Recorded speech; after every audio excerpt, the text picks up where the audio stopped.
Good morning everyone. आज application of derivative हम सीखेंगे और 6.1 एक्सरसाइज करेंगे। Application of derivative important chapter है, इसमें 6 मार्क का क्वेश्चन जनरली आता है। तो फर्स्ट एक्सरसाइज शुरू करते हैं। इससे पहले rate of derivative is rate measurer, वो क्या है देख लेते हैं। तो rate of change of quantities,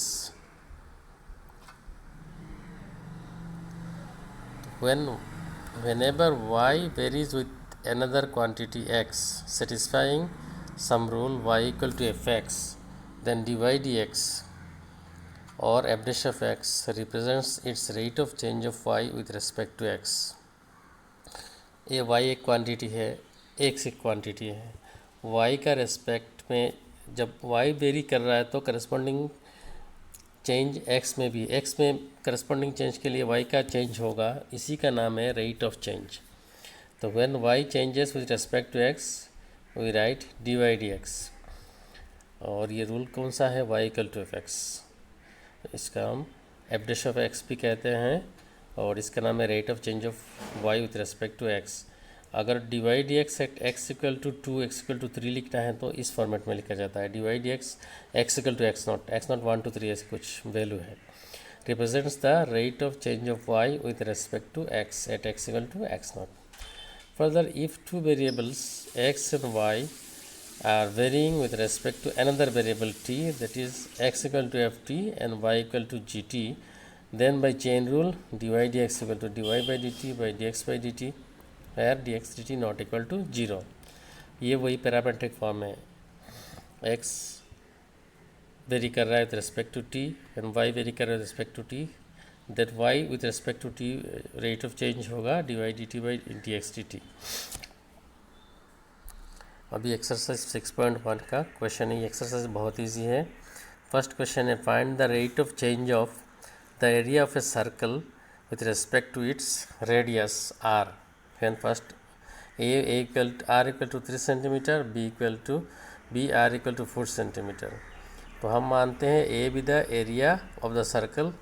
तो एरिया ऑफ सर्कल का फॉर्मूला है pi r square, a equal to pi r square.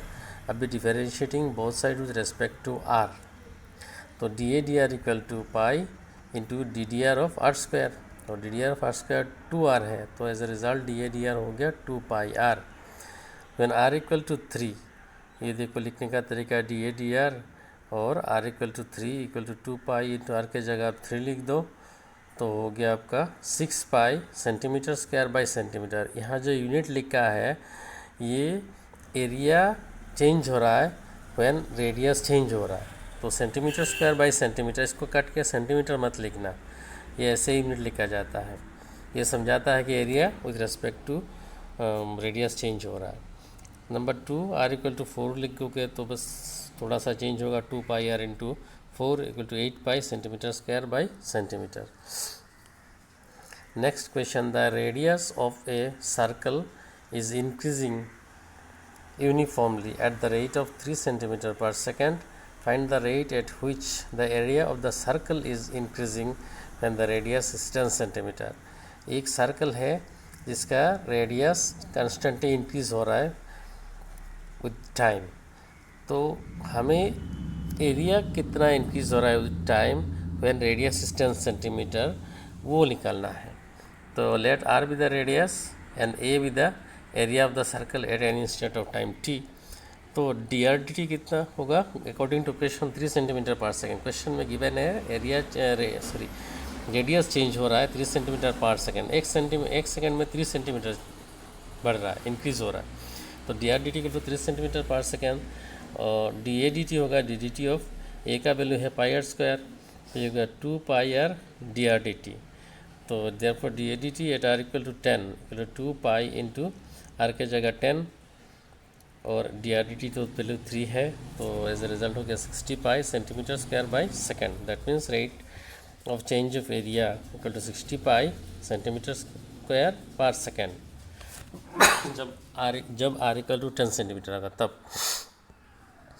Next, the length x of a rectangle is decreasing at the rate of 5 centimeter per minute and the width y is increasing at the rate of 4 centimeter per minute.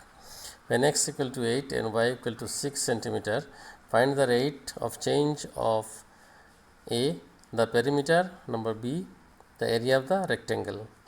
तो length जो है वो decrease हो रहा है और width जो है वो इंक्रीज़ हो रहा है. डिक्रीज़ मतलब रेट माइनस होगा और इंक्रीज़ मतलब रेट प्लस होगा. तो d x d T -5 centimetre पर मिनट क्योंकि ये डिक्रीज़ हो रहा है और डी वाई डी टी होगा 4 सेंटीमीटर पर सेकेंड पॉजिटिव होगा, इंक्रीज़ हो रहा है. तो let p be the perimeter and a be the area of the rectangle. तो number 1 d p d t d d t of p का area perimeter का formula है 2 into length plus breadth, that mean 2 into x plus y. तो derivative करेंगे तो होगा 2 बाहर आ जाएगा d x d t plus d y d t. तो 2 into d x d T -5 है और डी वाई डी टी +5 है. तो एज रिजल्ट हो गया -2 सेंटीमीटर पर minute.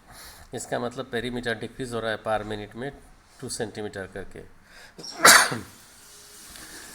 Now dA dt number 2, dA dt equal to d d x of area का formula है लेंथ इंटू ब्रेथ. तो length into breadth x y हो जाएगा equal to u v formula आ जाएगा क्योंकि ये दो फंक्शन है एक्स एंड वाई. तो x d y d t plus y d x d t. 8 into d y d t का वैल्यू 4 और डी एक्स डी टी का -5. तो 6 इंटू -5 32 32 सेंटीमीटर स्क्वायर पर मिनट. इसका मतलब है पॉजिटिव है, area is increasing at the rate of 2 centimeter square per minute. Next question है, a balloon which always remains spherical has a variable radius. Find the rate at which its volume is increasing with the radius when the radius is 10 centimeter. जब radius 10 centimetre होगा तो उसका volume किस rate पे increase हो रहा है, क्योंकि ये बैलून जो है वो स्फेरिकल रहता है और रेडियस चेंज होता रहता है विथ टाइम. तो let r be the radius and v be the volume of the balloon. तो d v d r d d r of 4/3 pi r cube. तो इसका डेरिवेटिव हो गया 4 पाई आर स्क्वायर. अभी d v d r when r equal to 10, तो are का value 10 लिखोगे तो आपके पास है 400 पाई centimetre cube by centimetre. That means rate of change of volume is 400 pi centimetre cube by centimetre. Volume radius के साथ change हो रहा है. रेडियस पे थोड़ा चेंज होने से वॉल्यूम भी चेंज हो रहा है. तो ये rate of change of volume with respect to radius है, ये विथ रिस्पेक्ट टू टाइम नहीं है यहाँ पे. तो ये 400 पाई सेंटीमीटर क्यूब पर सेंटीमीटर. जब रेडियस 1 सेंटीमीटर बढ़ रहा है तो उसका वॉल्यूम 400 पाई सेंटीमीटर क्यूब बढ़ रहा है. यही है इसका physical meaning. Next question, a ladder 5 metre long is leaning against a wall. The bottom of the ladder is pulled away the ground, pull along the ground away from the wall at the rate of 2 meter per second, 2 centimeter per second. How fast is its height on the wall decreasing when the foot of the ladder is 4 meter away from the wall? ये एक ladder है जो wall में leaning है और इसका wall से इसका फुट का डिस्टेंस है 4 मीटर. तब हमें निकालना है एक्चुअली ये लैडर का जो फुट है उसको अवे फ्रॉम वॉल खींचा गया eight the rate 2 centimetre per second. तो उसका हाइट जो है वो कितना नीचे आएगा अकॉर्डिंगली वही निकालना है. तो let x be the x metre, let the foot of the ladder be x metre away from the wall and the ladder reach at height y meter on the wall at any instant of time t. कि एक diagram में देखो इसका foot है wall से x centimetre distance में और उसका जो लैडर है वो y मीटर हाइट में वॉल में लीन्ड है. तो d x d t equal to 2 centimetre per second. Positive इसलिए है क्योंकि वो बढ़ रहा है डिस्टेंस. जब खींचा जाएगा 2 सेंटीमीटर पर सेकेंड स्पीड से तो हो जाएगा पॉजिटिव होगा, इसलिए D x d T is 2 centimetre per second. That means इसको आप मीटर में कन्वर्ट करोगे तो हो जाएगा 2/100 मीटर पर सेकेंड. कन्वर्ट क्यों कर रहे हैं, क्योंकि हमारा यूनिट्स मीटर में ज़्यादा है इसीलिए. Next, by Pythagoras theorem apply करोगे तो x square plus y square equal to 5 square होना चाहिए. 5 स्क्वायर मीन्स 25. अभी डिफरेंशिएट करो both side with respect to t. तो लेफ्ट साइड हो जाएगा 2x d x d t plus 2y dy dt, right side 0 हो जाएगा, तो इम्प्लाइज 2 से कैंसिल कर दिया, बोथ साइड्स को डिवाइड कर दिया, x dx dt plus y dy dt equal to 0। इसको नंबर 1 बना लो। अभी जब when foot of the ladder is 4 metre away, that means when x equal to 4 metre, हमें y उस समय हाइट कितना है वाल में वो निकाल लेते हैं। तो फॉर्मूला है x² plus y² equal to 25, x का जगह 4 स्क्वायर, तो सिंप्लीफाई करके y इक्वल टू 3 आ रहा है, मतलब उस समय हाइट था 3 मीटर। तो अभी वैल्यू पुट कर देंगे 1 में, 4 into 2/100 plus 3 into d y d t equal to 0। तो डी वाई डी टी है -8/300 मीटर पर सेकेंड। इसको सेंटीमीटर में कन्वर्ट करोगे तो 8/3 सेंटीमीटर पर सेकेंड हो जाएगा। इसका मतलब हाइट डिक्रीज़ हो रहा है, क्योंकि जब फुट को खींचा जाएगा, डिस्टेंस ज़्यादा बढ़ जाएगा तो हाइट कम होता जाएगा, इसलिए नेगेटिव आया है। Height of the wall is decreasing at the rate of 8/3 centimeter per second.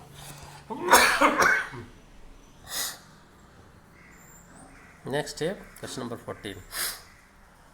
Sand is pouring from a pipe at the rate of 12 centimeter cube per second. The falling sand forms a cone on the ground in such a way that the height of the cone is always 1/6 of the radius of the face. How fast is the height of the sand cone increasing when the height is 4 centimeter? ये question है, एक pipe से sand गिर रहा है नीचे, और नीचे गिरते हुए कोन का शेप ले लेता है, और ये किस कंडीशन में, किस रेट में गिर रहा है, 12 सेंटीमीटर क्यूब पर सेकेंड में। 1 सेकेंड में 12 सेंटीमीटर क्यूब सैंड गिर रहा है नीचे। और एक कंडीशन है हाइट और रेडियस का, कोन का एक बेस रेडियस होता है, हाइट भी होता है। यहाँ लिखा है height of the cone is always 1/6 of the radius, radius का 1/6 होता है हाइट। तो इस सब ऐसे जब गिरेगा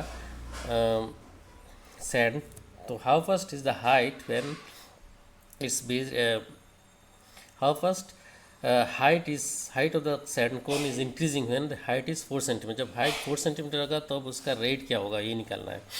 तो कोन में हाइट होता है, रेडियस होता है, बेस होता है, कंसिडर कर लो। Let each R be the height, radius and volume of the cone respectively. According to question, h equal to 1/6 r, क्योंकि लिखा है height is 1/6 of the radius always। इसके बाद dVdt 12 centimetre cube per second है। तो now v equal to 1/3 pi r square h, volume का formula है हमारे पास कोन का 1/3 pi r square h, where r is the base radius and h is the height। तो v equal to 1/3 pi square h, v equal to 1/3 pi, r का value put कर दो वो कंडीशन से, आर इक्वल टू 6h है तो लिख दिया 6h whole square into h, तो कैलकुलेशन के बाद 12 पाई एच क्यूब। अभी डी वी डी टी मतलब वॉल्यूम चेंज हो रहा है respect to time, 12 pi into 3h square d h d t. तो डी वी डी टी हमारे पास ऑलरेडी है 12 सेंटीमीटर क्यूब पर सेकेंड, ये तो हो गया इक्वल टू राइट साइड में 12 into 3 pi h square into d h d t. यहाँ से डी एच डी टी कितना आया 1/3 पाई एच स्क्वायर। तो d v d t when h equal to 4, जब हाइट 4 है तब डी बी डी टी क्या है, डी एच डी टी क्या है वो निकालना है।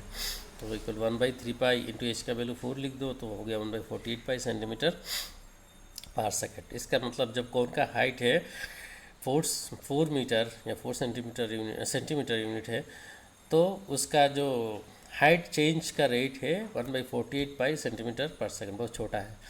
तो ये है इसका आंसर 1/48 पाई सेंटीमीटर पर सेकेंड। नेक्स्ट है the total revenue in rupees received from the sale of x units of a product is given by rx equal to 13x square plus 26x plus 15. Find the marginal revenue when x equal to 7. ये x जो है ये units of product, जब x unit sell होता है तो उसका revenue का इक्वेशन है rx in the r is function of x। तो rx गिवन है। We know that marginal revenue is the rate of change of total revenue. ये कॉमर्स का स्टूडेंट ज़्यादा समझेंगे, बस आपको याद रखना है कि मार्जिनल रेवेन्यू कैसे मिलता है, rate of change of total revenue. Total revenue का रेट ले लेंगे विथ रेस्पेक्ट टू टाइम, तो ये हो जाएगा टोटल मार्जिनल रेवेन्यू। तो therefore d r d x equal to 26x प्लस 26, डेरिवेटिव करेंगे बस विथ रेस्पेक्ट टू एक्स।